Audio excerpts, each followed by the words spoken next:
एक मणी तिला रूम मध्ये घेऊन जा, मी डॉक्टरांना फोन करतो. उचल. सावकाश. सावकाश आणि सर माझं पोट. सावकाश. हा हॅलो डॉक्टर, खासदार सरपोतदार बोलतोय. आमच्या घरात एक इमर्जन्सी आहे, लवकर या. हो.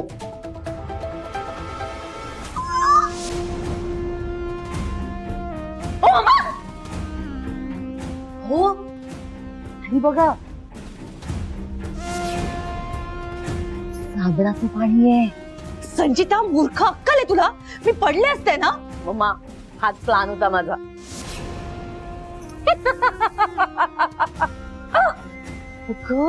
तुला कळतंय का काही?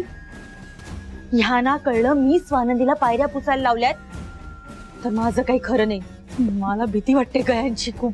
मम्मा, डॅडची भीती बाळगण्यापेक्षा स्वानंदी ऑलमोस्ट पोटावर पडली आहे याचा आनंद माना.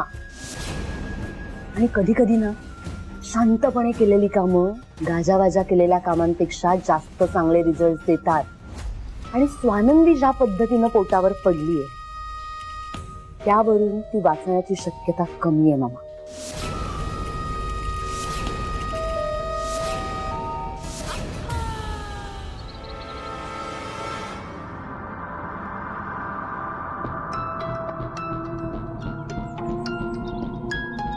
हवलदार पोलीस स्टेशनच्या हवेला सुद्धा कानटोळे असतात.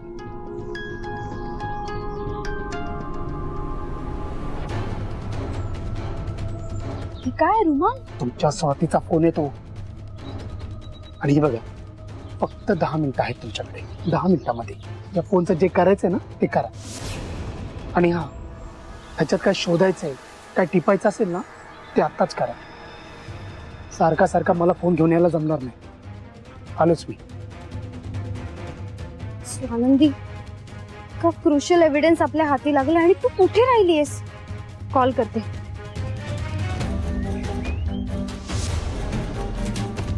स्वानंदी प्लीज कॉल उचल ग. स्वानंदी.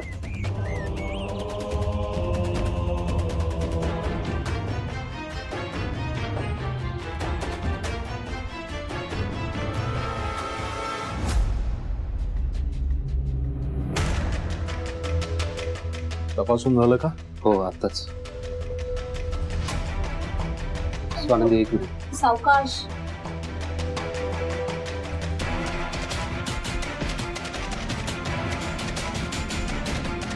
डॉक्टर, आता कशी आहे स्वानंदी आणि बाळाची तब्येत? डॉक्टर सांगा ना, बाळ आणि स्वानंदी कसे आहेत आता? मणी, स्वानंदी आणि बाळ खरंच दोघे नशीबवान आहेत. इतक्या जोरात पोटावर पडूनही जास्त गंभीर मार नाही लागला. आणि आश्चर्याची गोष्ट म्हणजे बाळ सुखरूप आहे. खरंच डॉक्टर? हो. ऐकलंच स्वानंदी, तुम्ही आणि बाळाची तब्येत एकदम व्यवस्थित आहे. दोघे सुखरूप आहात.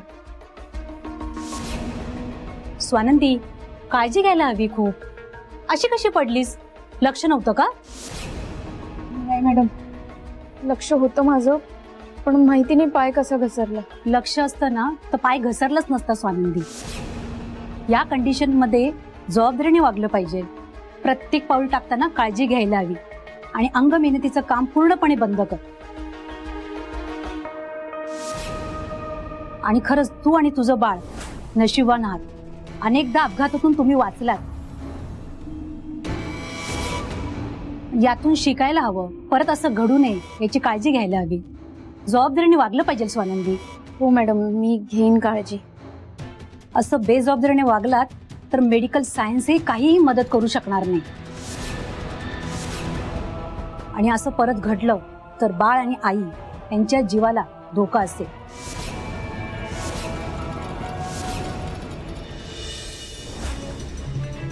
शा यार, हे फोन मध्ये एकही मेसेज नाहीये, चॅट्स नाहीयेत, काहीच सापडत नाहीये. काही ॲबनॉर्मल गोष्ट सापडतच नाही. आय मीन सगळंच नॉर्मल आहे. म्हणजे ह्याचा अर्थ पोलीस म्हणतात तसं स्वातीने नाही नाही नाही नाही मी मी मी कॉल लॉग्स चेक करते त्याचे. यार काहीच सापडत नाहीये. मला फोन जमा करावा लागेल. काय करताय तुम्ही?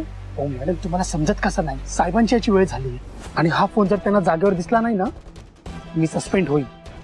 हे बघा, इथं तुमची आणि माझी जुनी ओळख म्हणून मी तुम्हाला फोन दिला, रिस्क घेऊन. आणि तुम्ही काय पोलिसांना वेड्या समजता? त्या अशा फोनमध्ये तुम्हाला काय पुरावे मिळणार? आम्ही शोधला, आम्ही तर हे केसच क्लोज करणार आहोत. आणि हे बघा, मी तुम्हाला हा फोन दिलाय हे कोणाला सांगू नका. तुम्ही पत्रकार आहात ना, म्हणून बोल. ओ थांबा 10 मिनिटं. शी यार स्वानंदी.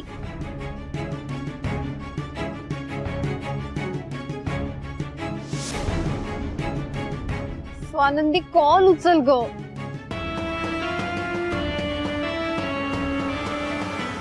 डॉक्टर हे काय बोलताय तुम्ही? मी आहे तेच सांगते.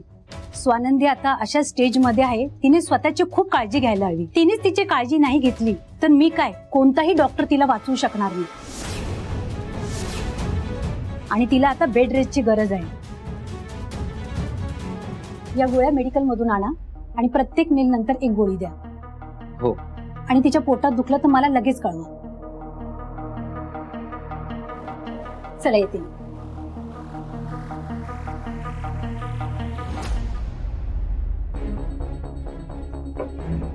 स्वानंदी काय अगं हे?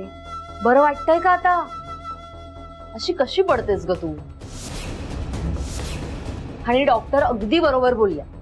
नशीबवानेच बाई, तू सुद्धा आणि तुझं बाळ सुद्धा दोघेही सुखरूप आहात. स्वानंदी, देवाचे आभार मान. देवा, वाचवलंस. Thank you very much. नाही काय स्वानंदी हे, जरा काळजी घेता येत नाही का तुला स्वतःची? आणि मी ऑब्झर्व केलं, तू एरवी नाही पडत. जेव्हा काम करतेस ना तेव्हाच पडतेस. म्हणजे याआधी सुद्धा असंच झालंय नाही का? काम करताना स्वानंदी पडली, असा आरडाओरडा होतो आणि मग स्वानंदी रजेवर. स्वानंदी मस्त आराम करणार, घरातली कामं तशीच राहणार.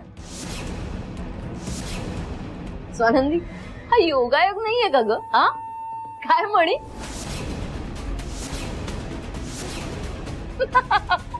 संचिता, काय बोलतेस तू हे? अरे वेळ काय आणि अशा वेळेला तू हे विचारतेस तिला? डॅड, मी फक्त अरे स्वानंदीला लागलंय,